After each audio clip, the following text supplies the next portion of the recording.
I'm Ashton. I was the firstborn to my biological mother, who was working as a prostitute in Durban. When I was about 13 months old, my biological grandmother's friend found a family who would look after me, who actually ended up adopting me.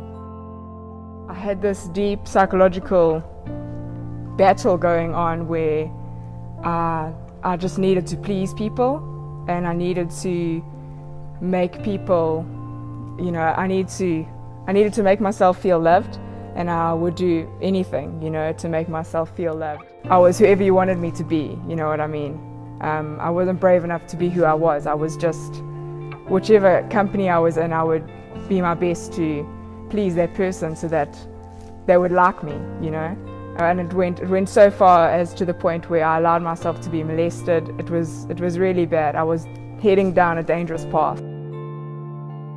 And I went on this church camp when I was 12 years old, and there was a small group of us, like youth, who were doing a youth program, probably about 10 of us.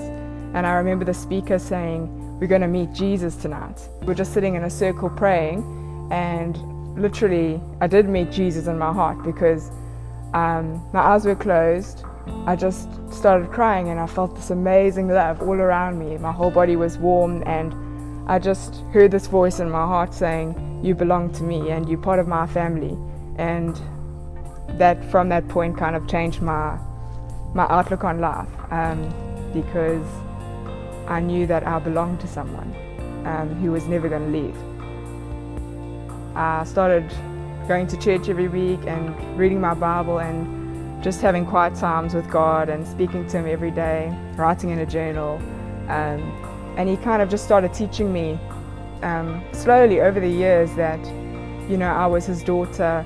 I was, a princess, and you never see a princess trying to please everybody else, She's just who she is, and she's proud of herself, and she knows who she comes from, that, her father, the king, is backing her, So to kind of start believing that I have the King of Kings, God Almighty, kind of as my father, and He loves me and He's always got my back, kind of it changed the way I interacted with everybody, and I learned to respect myself, and say no to people, and just to be who I was, instead of trying to please everybody else.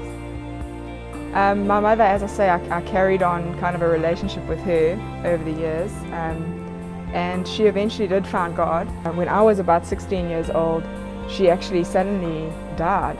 We got a phone call to say, she died. She went into hospital on the Friday, and on the Sunday she died. But I never got to say goodbye to her. My daughter, who's now 4 months old, was actually born on the same day as my biological mom, so on the 21st of March. But kind of, for me, it was just a message of God's love, saying, this used to be a sad day because I would remember her birthday every year and miss her, and now on that day every year I can remember her life and who she was, and I know that I'm going to meet her in heaven one day. Coming from a place of being rejected or abandoned by the people who are meant to love you the most, you kind of have to hold on to God. You have to read His Word, get close to Him, so that you can feel His love for you. Because unless you feel His love, and emotionally it touches your heart, you can't actually heal and move forward without experiencing God's love.